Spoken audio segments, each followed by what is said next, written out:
Eu quero convidar você a abrir a sua Bíblia no Evangelho segundo escreveu Lucas, no capítulo 15, um dos textos bastante conhecidos da Bíblia, mesmo aquele que não faz parte de nenhuma igreja, conhece pelo menos a ideia geral da parábola do filho pródigo, que é o texto que nós vamos usar para a nossa meditação nesta noite.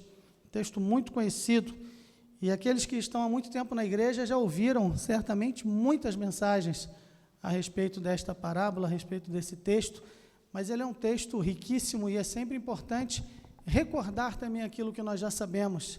Nós precisamos ser sempre lembrados da grandeza do amor, da grandeza da graça que alcança aqueles que se arrependem. Lucas capítulo 15, versículos de 11 a 32, assim diz a palavra de Deus, Jesus disse, um certo homem tinha 2 filhos, e o mais moço deles disse ao pai, pai, dá-me a parte dos bens que me pertence, e ele repartiu por eles a fazenda. E poucos dias depois, o filho mais novo, ajuntando tudo, partiu para uma terra longínqua, e ali desperdiçou os seus bens, vivendo dissolutamente. E havendo ele gastado tudo, houve naquela terra uma grande fome, e começou a padecer necessidades. E foi e chegou-se a um dos cidadãos daquela terra, o qual mandou para os seus campos a apacentar porcos, e desejava encher o seu estômago com as bolotas que os porcos comiam, e ninguém lhe dava nada. E tornando em si, disse, quantos empregados de meu pai têm abundância de pão, e eu aqui pereço de fome? Levantar-me-ei, irei ter com meu pai, e dir-lhe-ei, pai, pequei contra o céu e perante ti, já não sou digno de ser chamado teu filho, faze-me como um dos teus empregados. E levantando-se foi para seu pai, e quando ainda estava longe, viu o seu pai, e se moveu de íntima compaixão, e correndo lançou-se-lhe ao pescoço e o beijou. E o filho lhe disse, pai, pequei contra o céu e perante ti, e já não sou digno de ser chamado teu filho. Mas o pai disse aos seus servos, trazei depressa a melhor roupa, e vesti-lhe, e ponde-lhe um anel na mão e sandálias nos pés, e trazei o bezerro cevado, e matai-o, e comamos e alegremo-nos, porque este meu filho estava morto e reviveu, tinha se perdido e foi achado. E começaram a alegrar-se. E o seu filho mais velho estava no campo, e quando veio e chegou perto da casa, ouviu a música e as danças, e chamando um dos servos, perguntou-lhe o que era aquilo. E ele lhe disse, veio teu irmão, e teu pai matou o bezerro cevado, porque o recebeu são e salvo. Mas ele se indignou e não queria entrar. E saindo seu pai, rogava-lhe que entrasse com ele.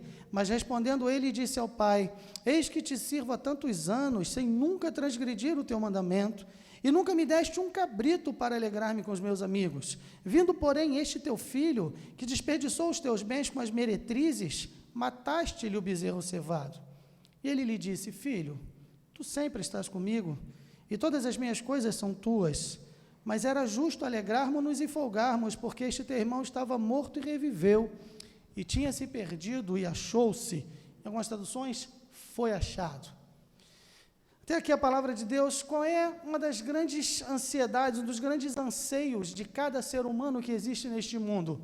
É o anseio por encontrar significado na vida, razão para ser, algo que lhe dê um sentimento de que algo realmente, de que as coisas fazem sentido, porque sem esta concepção, sem esta convicção de que as coisas têm um significado, a vida ela fica sem muita razão de ser, né? Por que nós estamos aqui? Nós queremos encontrar o nosso lugar neste mundo. O homem tem algumas necessidades básicas, necessidade de ser amado, necessidade de compartilhar afeto, necessidade de ser aceito, necessidade de relacionar-se, necessidade de significado na vida. E Jesus Cristo, como o maior de todos os mestres, como o Filho de Deus, ele contava histórias fantásticas e o fazia como ninguém.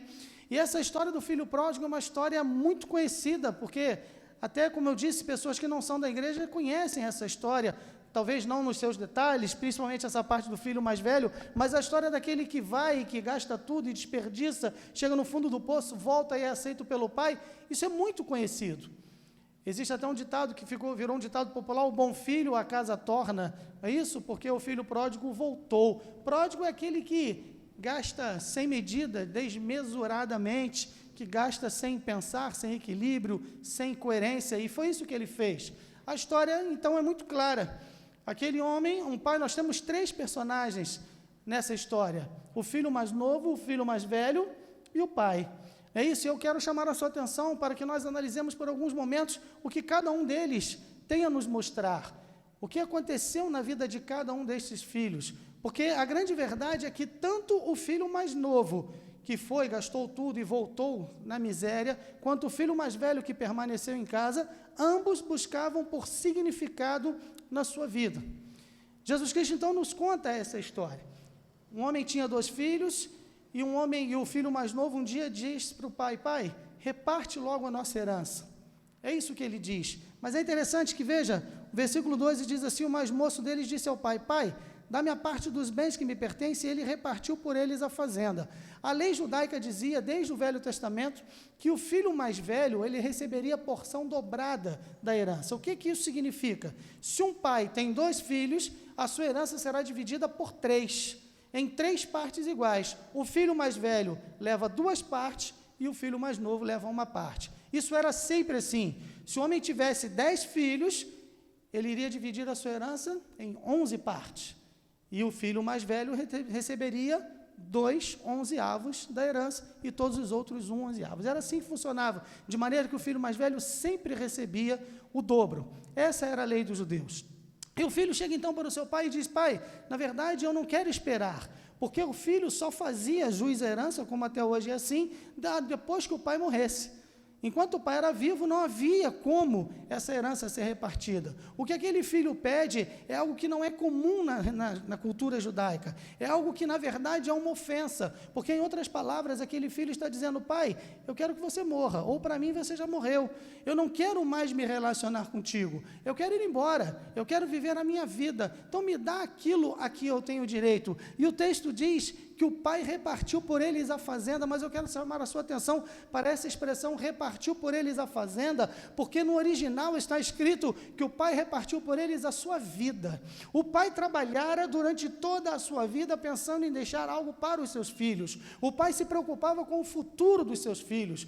Ele divide sim a herança, ele divide sim os bens, mas ele está com o seu coração partido. É isto que o texto diz no original. O pai com o coração partido, a sua vida foi despedaçada, porque todo o carinho, todo o afeto, todo o investimento que o pai fizera na vida daquele filho foi colocado como se não tivesse nenhum valor.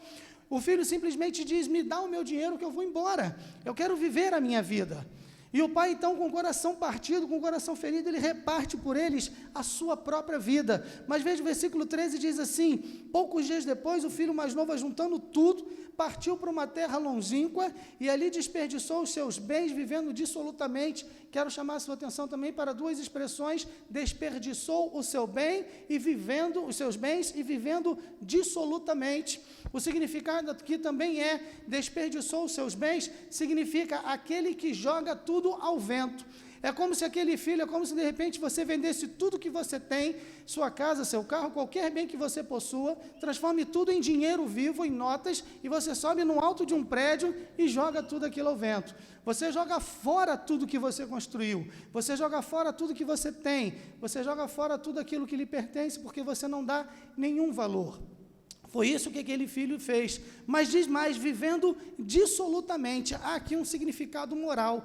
Se você avançar lá na frente, quando o filho mais velho reclama com o pai, ele diz assim no versículo 30, vindo, porém, este teu filho, que desperdiçou os teus bens com as meretrizes, mataste-lhe o bezerro cevado. Então veja, aquele jovem não apenas gastou, ele não apenas desprezou o seu pai, ele não apenas gastou tudo que tinha, ele também o faz de forma imoral. Ele vai viver na licenciosidade, ele vai viver na promiscuidade.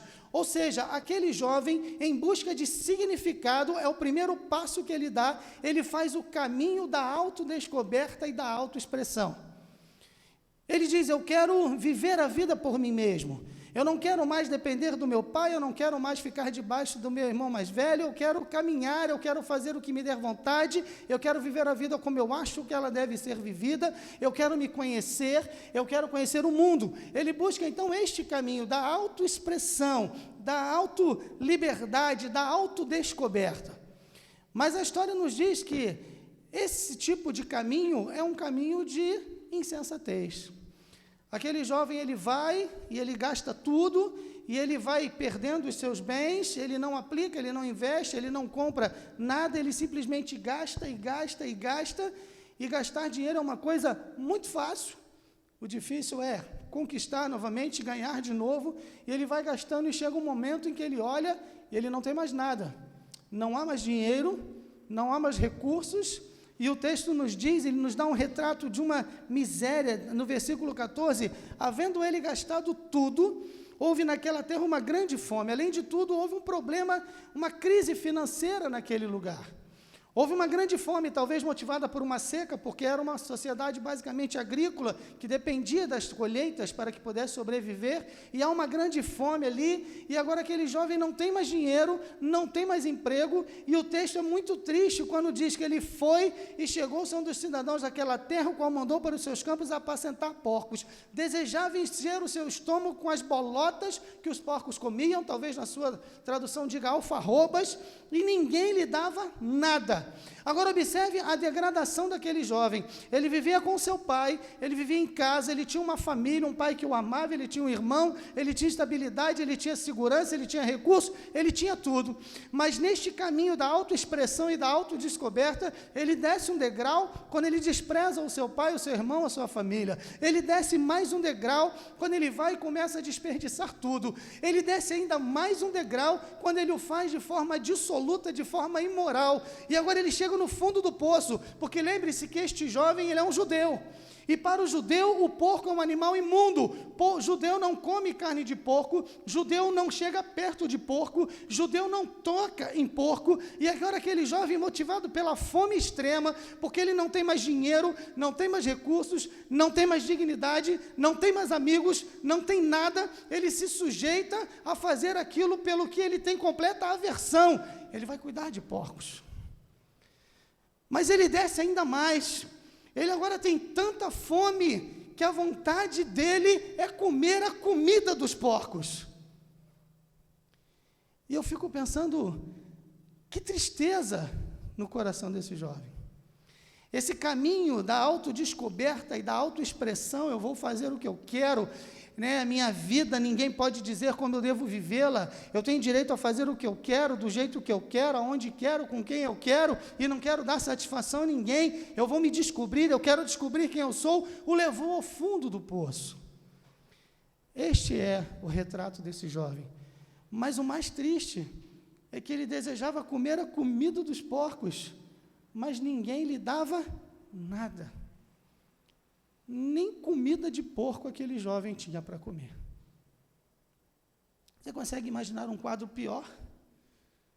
Você consegue imaginar alguém que tenha chegado tão fundo, vindo de uma posição tão boa, chegar agora ao fundo do poço? Um jovem que antes olharia com desprezo para simples pastores de porcos, ele agora vira um deles, ele quer comer a comida dos porcos.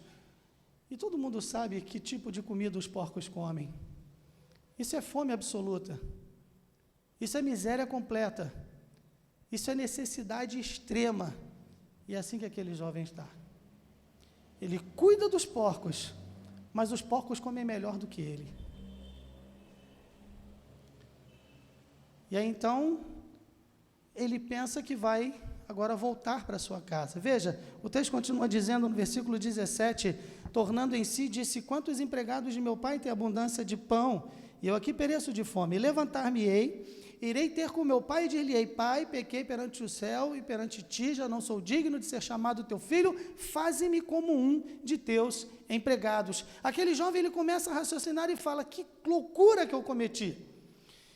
A minha situação era tão boa e agora eu estou aqui nesta miséria absoluta, sujo, faminto, emagrecido, descalço, com mãos machucadas, com a barriga doendo de fome, e nem comida de porco, nem lavagem eu tenho para comer, nem as bolotas que os porcos comem podem me alimentar. Eu vou voltar para minha casa. E ele ensaia um discurso. Ele fala, eu vou procurar o meu pai, porque lá os empregados de meu pai vivem melhor do que eu estou aqui, e eu vou lá e vou dizer, pai, eu não posso mais ser teu filho, eu quero ser um empregado. Mas veja, aquele jovem, ele organiza os seus pensamentos, e ele agora envereda por um outro caminho, na busca de significado para a sua vida, que é o caminho do esforço pessoal. Ele pensa que ele agora pode reconquistar o seu status, a sua posição, o respeito, a admiração do pai, o respeito das pessoas da família que ele abandonou. Ele pensa que pode conquistar essas coisas pelo seu esforço. Eu vou chegar lá, eu vou me humilhar, eu vou trabalhar e quem sabe um dia o meu pai vai me chamar de filho novamente. Ele tem agora uma ideia de que ele pode fazer algo para reconquistar aquilo que perdera. E ele volta para casa com esse discurso. Mas observe o pai, que para mim é a pessoa mais importante nesse texto, nessa história que Jesus conta. O texto diz que o pai estava olhando, e eu fico imaginando aquele pai entristecido porque o seu filho magoara o seu coração, quebrara o seu coração, ferira a sua alma de uma forma muito profunda, e fora embora, e o pai não tinha mais notícia dele, não sabia por onde ele andava, não sabia nem se ele estava vivo ou se estava morto. Mas eu fico imaginando todos os dias, aquele pai chegava no portão da fazenda, da casa, seja lá onde eles morassem, e ficava olhando para o horizonte, olhando para longe, esperando ver o seu filho. E Jesus, ele coloca aqui um toque de drama, porque ele diz assim, levantando-se, versículo 20, foi para seu pai, quando ainda estava longe, viu seu pai, e se moveu de íntima compaixão. Eu quero dizer para você aqui que no grego esta palavra compaixão é uma das palavras mais fortes que existem nesta língua. Compaixão significa quando você vê o sofrimento de alguém, quando você vê a dor de alguém, as suas entranhas se movem, o seu estômago embrulha, você sente uma dor interna muito grande, leva você a fazer algo, você é incapaz de simplesmente ver, você é incapaz de simplesmente contemplar, você é movido por uma força maior do que você, que o leva a fazer alguma coisa. E veja, o filho vem andando, talvez mancando, talvez com os pés machucados, talvez ferido, talvez com certeza cansado. Ele vem de uma terra distante, porque Jesus disse que ele foi para uma terra distante, é isso? Lá no versículo 13, uma terra longínqua. Ele vem andando, ele vem a pé, ninguém lhe dava nada, ninguém lhe dava comida, ninguém lhe dava ajuda, ninguém lhe dava afeto, ninguém lhe dava uma palavra de apoio, ninguém lhe dava uma carona, e ele vem andando de longe, e ele não vê o seu pai, mas o seu pai o vê. E é tremendo quando Jesus Cristo diz que o pai vê aquele filho, as suas entranhas se movem por causa do seu filho, da miséria na qual seu filho se encontra, e o pai corre em direção ao filho. O texto diz que o pai o viu, se moveu de íntima compaixão, correu, lançou-se-lhe ao pescoço e o beijou. Entenda mais algumas coisas importantes aqui.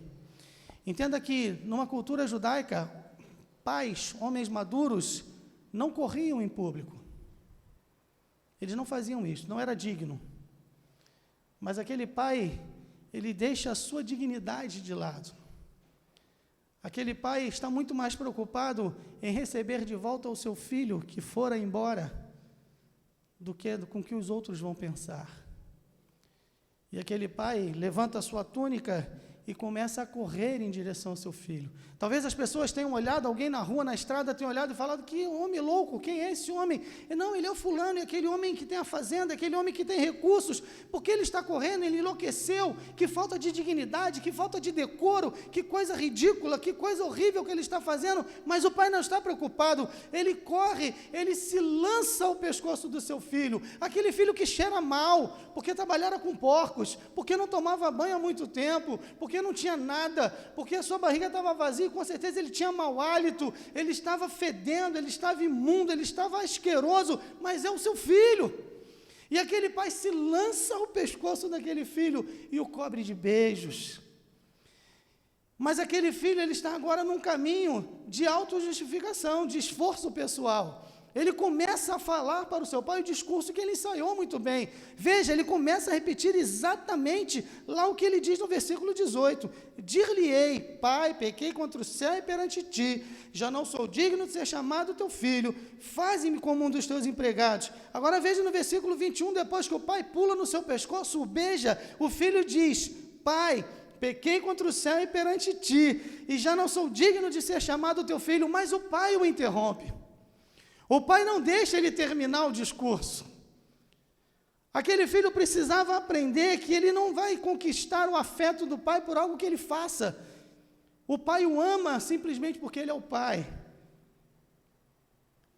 E aí o pai interrompe e diz, não, o pai disse aos servos, trazei depressa a melhor roupa e vesti-lhe, e ponde-lhe um anel na mão, alparcas nos pés, roupa para que ele possa esconder a sua nudez, porque as suas roupas estão rasgadas, estão imundas, estão fedendo.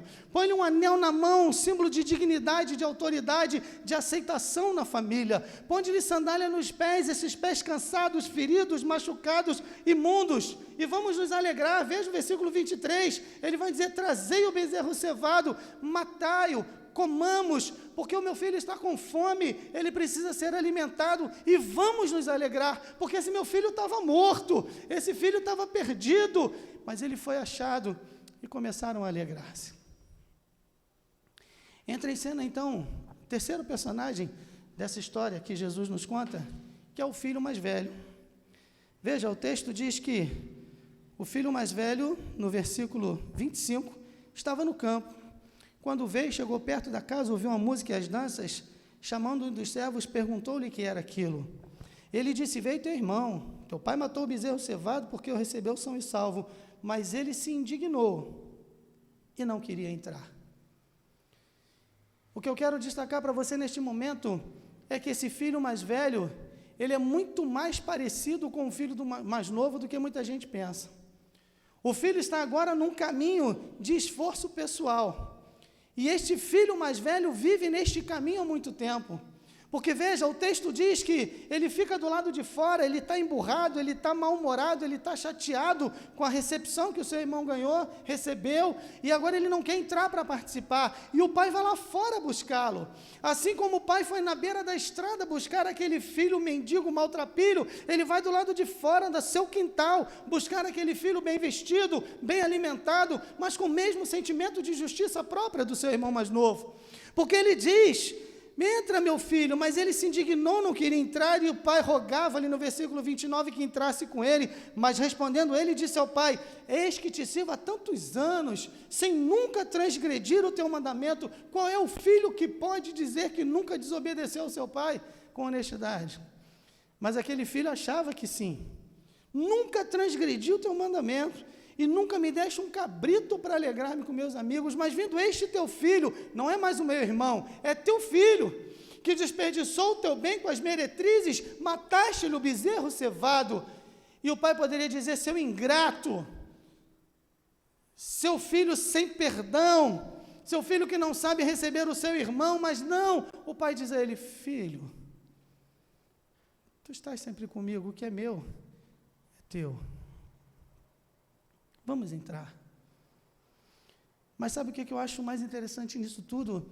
É que Jesus Cristo, ele termina aí, no versículo 32, era justo alegrarmos-nos e folgarmos, porque este irmão estava morto e reviveu e tinha se perdido, e achou-se, e foi achado. Jesus Cristo não nos conta se o filho mais velho entrou, não. A gente não sabe. E interessante que Jesus Cristo, quando ele conta as histórias, ele conta histórias que sempre têm finais diferentes daquilo que os judeus esperavam. Quando ele conta a parábola do bom samaritano, ele diz que um homem estava andando pela estrada de Jericó, foi assaltado, espancado, ficou ali quase morto, e aí vem um sacerdote e olha para aquele homem caído, e a sua audiência está esperando que o sacerdote vá ajudá-lo, mas o sacerdote passa de largo. Vem o levita, que era um auxiliar do sacerdote, alguém que participava ativamente dos cultos, vê aquele homem, e agora a audiência está esperando que seja ele que vai ajudá-lo, e aquele homem passa de largo. E vem então um samaritano, uma raça odiada pelos judeus, desprezada, com quem os judeus não falavam, não se relacionavam, não gostavam de olhar, não gostavam de tocar. Neste momento a sua audiência está esperando, agora esse samaritano vai acabar de matar o homem, mas é ele quem ajuda. Isso contraria as expectativas dos judeus. E aqui também, porque na verdade, quando o pai corre e recebe aquele filho, a sua audiência talvez tenha pensado e entendido, não, Jesus, não é assim que a lei se cumpre, não é assim que as coisas são feitas, obrigado, não é assim que as coisas acontecem, este filho precisa ser castigado. Então frustra a expectativa da sua audiência, porque Jesus Cristo está querendo mostrar que o Pai Celestial age com você e comigo de forma diferente como nós agiríamos. O pai ele tem duas características muito importantes aqui. Em primeiro lugar, ele demonstra graça extravagante, porque ele corre, ele abre mão da sua dignidade, ele abre mão da sua posição, ele abre mão até do seu direito, porque era o seu filho que tinha que vir a ele, mas antes do seu filho poder vê-lo, ele vê o filho não vê, mas o pai está vendo. É graça extravagante, ele corre, não está preocupado com o que vai acontecer. E para com o filho mais velho, ele demonstra graça paciente. Agora entenda, essa é uma lição muito clara, muito bela e muito profunda do relacionamento de Deus com cada um de nós. Em primeiro lugar, o filho mais novo, aquele que tinha tudo, que tinha um bom relacionamento, que abre mão destas coisas para viver a vida do jeito que queria viver e descobre que só encontrou o fundo do poço. O pai o vê, o pai o espera, o pai não desiste dele, o pai corre ao seu encontro. O filho mais velho, aquele que vivia uma vida respeitável, uma vida com boa moral, com boa conduta, era um filho trabalhador, veja, ele estava no campo, no versículo 25, ele trabalhava o dia inteiro, não era um ocioso, não era alguém que desperdiçava o dinheiro do seu pai, mas quando ele volta para casa e ele vê o filho, ele fica indignado. Esta palavra significa que ele estava raivoso, ele não consegue entender a graça que o pai demonstra para com o seu irmão, e ele fica com raiva porque ele se acha melhor do que o irmão, e agora ele não consegue entender isso, e o pai diz para ele: meu filho, você está aqui perto de mim, se você andar comigo, tudo que eu tenho é teu, se você ficar ao meu lado, o que me pertence, pertence a você. Você é o meu herdeiro. Eu tenho todas as coisas disponíveis para você. Entre e desfrute. E Jesus termina a história por aí. Nessa noite, talvez nós tenhamos aqui algum filho mais novo. Alguém que se afastou, andou por aí e viveu uma vida desregrada, fez tudo o que teve vontade de fazer, andou em lugares inomináveis, fez coisas que não valem nem a pena ser citadas. Talvez seja o caso de alguém aqui, eu não sei. Mas neste momento, se você caiu em si, se você entendeu que essas suas escolhas levaram você à pior situação possível, é hora de voltar. É hora de se colocar na presença de Deus. E o Pai vai receber você. Talvez existam algumas aqui que sejam pessoas que tenham vivido uma vida moral, uma vida tranquila, uma vida ética, trabalha, cumpre os seus deveres, faz as coisas que precisa fazer e não tem se preocupado muito com estas coisas. Talvez existam alguns que sejam até religiosos, frequentam uma igreja, um lugar de culto, tem a sua religião, pratica os seus compromissos, cumpre com os seus compromissos religiosos, polvilha a sua vida aqui e ali com alguns atos de devoção e acha que por isso tem mais direito do que aquele que viveu uma vida dissoluta. O ponto principal aqui, a lição, é que o significado da vida não depende daquilo que você fez, daquilo que você faz. O significado da vida só existe quando se encontra a graça do Pai. O pai vai ao encontro do filho. Veja, tanto o que vivia uma vida correta aos nossos olhos, como o filho mais velho, quanto aquele que viveu uma vida dissoluta, como o filho mais novo. Os dois foram buscados pelo Pai. A iniciativa é de Deus. Agora a Bíblia diz que Deus criou o homem de forma perfeita e que o homem tinha um relacionamento pleno com Ele. O homem tinha um relacionamento profundo com Deus. Mas o homem um dia quis fazer a sua própria vontade e se afastou de Deus. E o homem é pecador. E o homem faz aquilo que acha que quer fazer. Mas é sempre Deus quem vem ao encontro. De que maneira Deus vem ao encontro do homem? Na pessoa de Jesus. Na pessoa de Jesus Cristo, nós podemos perceber que Deus sempre busca o homem perdido. E aí ele está aqui dizendo para este filho mais velho: meu filho, vamos entrar. Então é colocado diante do filho duas opções. Ou ele entra para fazer parte da vida do Pai, ou ele fica do lado de fora com as suas próprias justificativas e fica longe da comunhão do Pai. O filho mais novo, quando voltou para casa, ele tinha um discurso ensaiado, achou que podia conquistar novamente o afeto e o respeito do pai. Ele percebe que nada que ele possa fazer vai garantir ou vai proporcionar isto a ele, mas também é pela graça do Pai. A pergunta nesta noite é: você vai entrar ou vai ficar do lado de fora? Você vai fazer como o filho mais novo e vai deixar o seu discurso ensaiado e vai entender que você não pode conquistar por obras ou por alguma coisa que você faça o afeto do Pai?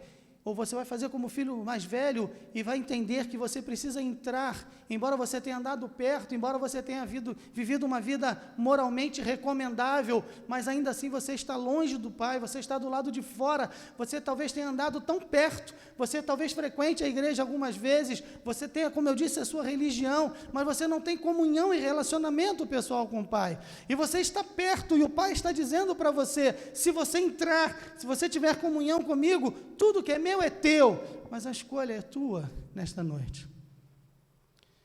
Aquele filho mais novo, ele chega a um momento da sua vida em que nada mais faz sentido. Em busca de significado, ele perde o sentido da própria existência. Ele não vê mais beleza nas coisas, os seus dias com certeza eram de sucessão de tristezas, infortúnios, arrependimentos e lágrimas de amargura derramadas. Aquele filho mais velho também, que estava ali tão perto e que aparentemente tinha uma vida tão boa, mas ele não entendia a sua dependência do Pai. Ele achava que precisava trabalhar. Eu tenho trabalhado para ti há tantos anos, eu tenho feito tantas coisas, mas isso não basta. Então, nesta noite, você vai olhar para Jesus ou vai continuar olhando para você? Essa é a pergunta que eu quero deixar para você nesta noite. Escute essa canção.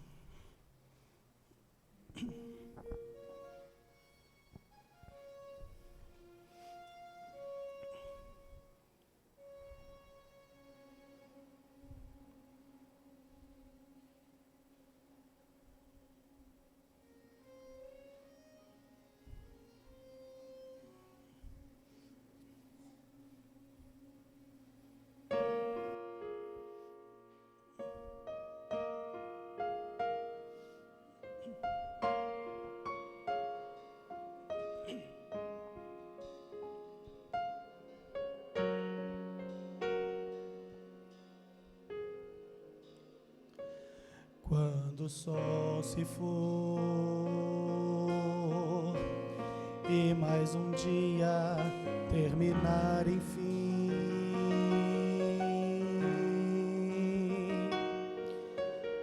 será que você lembrará de se lembrar de mim?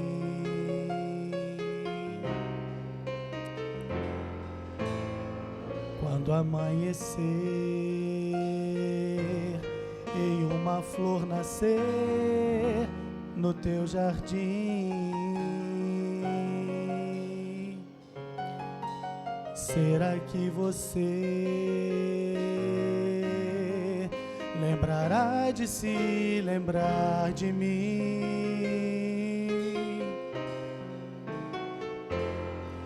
Quando a minha voz se fizer ouvir no teu coração, será que você olhará enfim na minha direção? Eu sou a luz que ilumina o teu viver. Sou o caminho que te leva para o céu. A minha vida por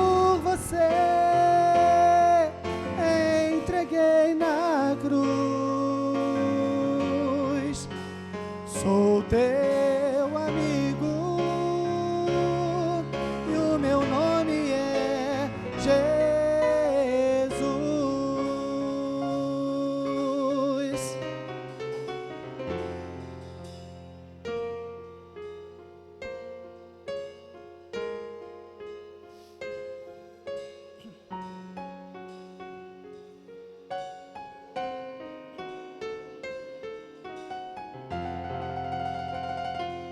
Quanto ao caminhar,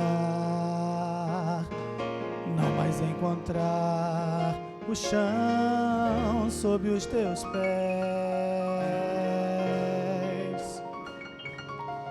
Quando teu olhar não mais encontrar beleza em uma flor. Quando você não mais encontrar razão para viver, será que você olhará enfim na minha direção? Eu sou a luz que ilumina o teu viver. Sou o caminho que te leva para o céu. A minha vida por você entreguei na cruz. Sou teu amigo e o meu nome é Jesus. Sou teu amigo e o meu nome é Jesus.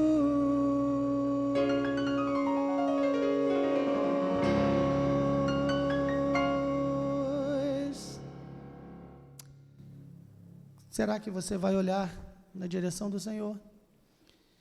Nesta noite, o Pai convida você a entrar. E você só pode entrar se você estiver ao lado de Jesus. As tuas obras, os teus esforços não são suficientes para abrir o acesso ao Pai. Os pecados que você cometeu ao longo da sua vida também não são suficientes para impedir o Pai de perdoar você caso haja arrependimento. Então, nesta noite, eu quero apenas convocar você a entrar. Veja, o pai, ele insistia com o filho, dizendo: meu filho, vamos entrar. E Jesus, nessa noite, insiste com você, por uma única razão: por amor. Você vai entrar ou você vai permanecer do lado de fora? Meu desejo, a minha oração, é que nesta noite você entre. Pastor, como eu faço isso? Clamando pelo nome de Jesus. Dizendo: Senhor, eu estou do lado de fora, eu estou perdido, eu tenho buscado significado para a minha vida, mas este significado só poderá vir na comunhão contigo. Me perdoa, Senhor, perdoa os meus pecados, recebe-me porque eu confio em Ti como único Salvador. Então eu convido vocês todos a que entrem. Alguns talvez entrem hoje pela primeira vez, e outros que têm andado afastados, entrem novamente, porque a graça do Pai é estendida a todos nós. Que possamos ouvir a voz do Pai, que você ouça a voz do Pai, que você entre e viva para fazer a vontade do Pai. Que Deus te abençoe.